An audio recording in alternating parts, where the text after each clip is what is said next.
जहां एक और मुख्यमंत्री पुष्कर सिंह धामी यूसीसी को लेकर सख्त नजर आ रहे हैं। उनका कहना है कि यूसीसी का ड्राफ्ट तैयार हो चुका है, जल्द ही उसको विधानसभा सत्र में लाया जाएगा, लेकिन अभी से ही कांग्रेस उस पर सवाल खड़े करने लगी है। कांग्रेस के वरिष्ठ नेता पूर्व मुख्यमंत्री हरीश रावत का कहना है कि बेगानी शादी में अब्दुल दीवाना, उन्होंने कहा है कि जिस तरीके से बेगानी की शादी में अब्दुल्ला दीवाना रहता है, उसी तरीके से मुख्यमंत्री पुष्कर सिंह धामी भी दीवाने नजर आ रहे हैं, क्योंकि यूसीसी को एक राज्य में लागू नहीं किया जा सकता। यदि यूसीसी लागू होगा तो पूरे देश में लागू होगा, उसको उत्तराखंड में अलग से लागू नहीं किया जा सकता।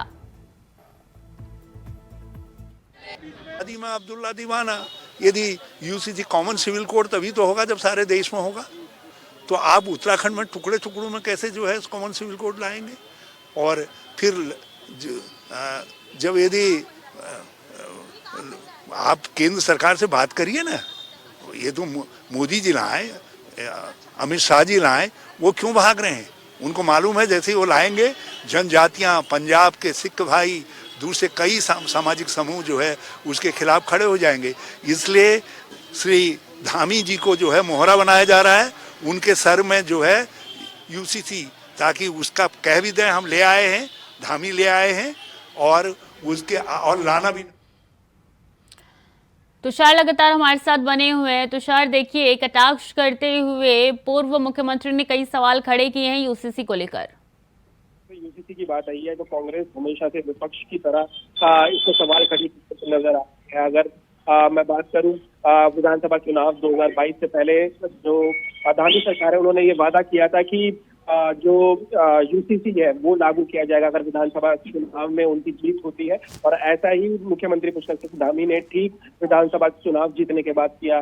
कमेटी बनाई गई, कमेटी ने जो ड्राफ्ट है वो तैयार कर लिया है, लेकिन इंतजार किया जा रहा है कब वो ड्राफ्ट जो है वो धामी सरकार को सौंपा जाए, क्योंकि इसको लेकर लगातार जो मुख्यमंत्री पुष्कर सिंह धामी है, गृह मंत्री अमित शाह से भी लगातार मुलाकात कर रहे हैं कि किस तरह से जो यूसीसी है उसे देश भर में ला जाए। और इसके लिए हमेशा से तैयारियां चल रही है ताकि कोई भी जो विपक्षी दल का हो, साथ साथ कोई भी धर्म का हो, वो जब ये कानून आए, चाहे वो केंद्र में आए चाहे राज्य में आए, अगर वो इसे मना ना कर सके, इस पर कोई सवाल खड़ा ना कर सके। इसलिए कमेटी का जो दौर है वो लगातार जारी है और जो इस पर चर्चा है वो लगातार जारी है। और मैं आपको बता दूं 26 जनवरी को जो कार्यकाल है यूसीसी का जो कमेटी है उसका खत्म होने वाला है। ऐसे में ये माना जा रहा है कि 26 जनवरी से पहले भी जो यूसीसी है वो ड्राफ्ट जो कमेटी है वो राज्य सरकार को सौंप सकती है। तो कहीं ना कहीं जो चर्चाएं हैं यूसीसी को लेकर फिर एक बार तेज हो गई है।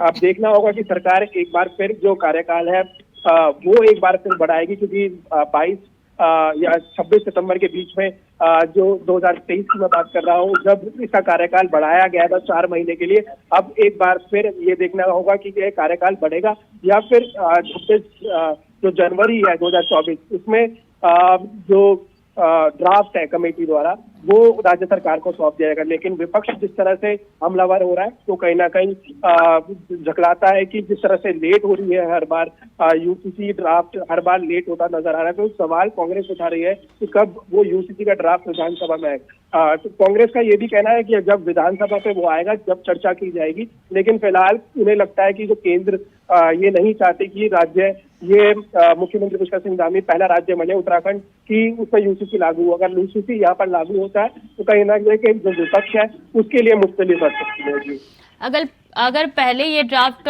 सौंप दिया जाता सरकार को, तो हो सकता है कि इतने सवाल खड़े नहीं होते जो अब हो रहे हैं। तुषार, देखिए, बिल्कुल, अगर मैं केंद्र नेतृत्व की बात करूं तो गृह मंत्री अमित शाह ने एक सदन में कहा था जो बीते दिनों गया है, उसमें कहा था कि हमारी प्राथमिकता 3 थी। एक तो था धारा 370 हटाना, दूसरा था राम मंदिर, और तीसरा हमारा है यूसीसी, और उसे हम लाके रहेंगे। अगर उत्तराखंड में यूसीसी आता है तो आजादी के बाद ये पहला राज्य होगा जिसमें यूसीसी लागू होगा, क्योंकि आजादी से पहले बात करूं तो गोवा में अभी तक ये यूसीसी चल रहा है। तो कहीं ना कहीं अगर इसमें देरी नहीं होती, अगर मैं चाहता हूँ अगर देरी हो रही है तो बेटर के लिए हो रही होगी, उस पर चर्चा हो रही होगी किस तरह से इसे और बेटर बनाया जा सकता है। क्योंकि 1 लाख से अधिक जो सुझाव है, क्योंकि सरकार ने सुझाव भी मांगे थे कि किस तरह से ये पूरा ड्राफ्ट बनाया जाए, और उसी के तहत अभी भी इस पर चर्चा चल रही है, क्योंकि लॉ जो बनाता है मेकर्स है वो इसमें अत्यधिक लगे हुए हैं, दिन रात लगे हुए हैं कि इसे ड्राफ्ट को बेहतर बना सके। जब इसे विधानसभा या लोकसभा सदन में लेके जाए तो विपक्ष भी इस पर सवाल ना कर सके। तो लगातार इस पे काम चल रहा है, शायद उसी की वजह से जो लेट हो रही है। मुख्यमंत्री पुष्कर सिंह धामी भी अभी दिल्ली है और ये सूत्रों के अनुसार ये जानकारी आ रही है कि 26 जनवरी को ये पूरा कार्यकाल खत्म होने वाला है ड्राफ्ट कमेटी का। तो यूसीसी पर चर्चा दिल्ली पर जरूर हो सकती है और इस पे जो कमेटी है उनसे भी मुलाकात की जा सकती है कि कहाँ काम पहुंचा है, क्योंकि उन्होंने कहा है कि ड्राफ्ट पूरा हो चुका है, लेकिन अभी भी कहाँ अटका हुआ है या फिर आपको और समय चाहिए, तो उनसे चर्चा की जाएगी। और साथ साथ अगर समय चाहिए होगा सरकार को या ड्राफ्ट कमेटी को तो सरकार जरूर देगी, क्योंकि बहुत बड़ा मुद्दा है यूसीसी। अगर यूसीसी लागू होता है तो कहीं ना कहीं जो लोकतंत्र है वो एक मिसाल के तौर पर यहाँ पर साफ तौर पर नजर आएगा। ठीक है तुषार, बहुत बहुत शुक्रिया आपका तमाम जानकारियों के लिए।